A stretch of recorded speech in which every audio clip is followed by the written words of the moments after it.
Good morning. It's the top of the hour. I'm Steve Johnson, and a reminder, you can get our iPhone, iPad, and Android app and watch the Dove News on demand on your mobile app and on the Dove Roku channel as well. In our news today, over the weekend, President Obama once again indicated he's willing to sign in laws that have not been approved by Congress. In his weekly address to the nation, the president said he's willing to act on legislation this year without the checks and balances of Congress. I want to work with Congress this year on proven ways to create jobs, like building infrastructure and fixing our broken immigration system. Where Congress isn't acting, I'll act on my own. But that's caused some to question whether the president is acting within the law. On Fox News, Senator John Cornyn said he's been hearing concerns from his voters in Texas. It's one of the most common questions I get back home in Texas is people wonder, why can't you stop this? I say, well, the Congress passes the laws, but the executive branch is the one that's supposed to enforce the laws. But what do you do when you have a overly politicized executive branch, including Eric Holder, who refused to hold the president accountable, refused to enforce the law? And you get what we have now, which is essentially a lawlessness in the administration. Now, on Tuesday, the president said he would use all the tools available to him, not just legislation, in order to advance his policies. Well, rallies in Oregon and throughout the nation were held this weekend commemorating the Roe v. Wade Supreme Court ruling that approved abortions in the United States. Several hundred attended a pro-life rally in central Medford at the court's building as an effort is underway this year for Oregon voters to decide whether or not public funds should be used for abortions in the state. Rally organizer Brian Platt says it would be a powerful piece of legislation.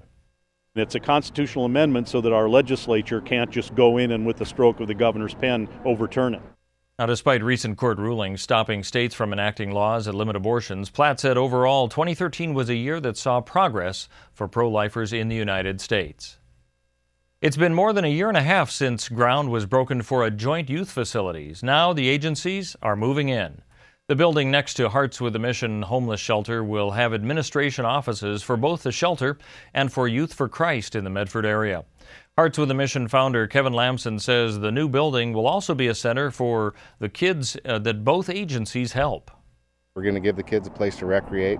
We're going to give the kids a computer lab over there to do their homework, their schoolwork. We're going to move all of our counseling over there. In a few weeks, Hearts with a Mission will move into their offices with the City Life Center on the first floor to be completed shortly after. Well, let's take a look at what we can expect on the weather scene as we've got some foggy conditions today. For Medford and Grants Pass, expect cloudy skies today and tomorrow. A high of only 39 today. Could get up to 42 on Tuesday and then partly sunny and 53 on Wednesday. For the Klamath Falls area, sunny skies today and a warm 51. 50 tomorrow and partly cloudy on Wednesday with a high of 48. Lows down to 18 tonight. Along the coast in the Brookings area, partly cloudy today through Wednesday. The high today of 63, 58 tomorrow, 61 on Wednesday, lows in the mid-40s. For the Portland, Port Orford, and Coos Bay area, partly cloudy today and tomorrow, 61 the high today, 55 tomorrow. Cloudy with a slight chance of rain also on Wednesday with a high of 54.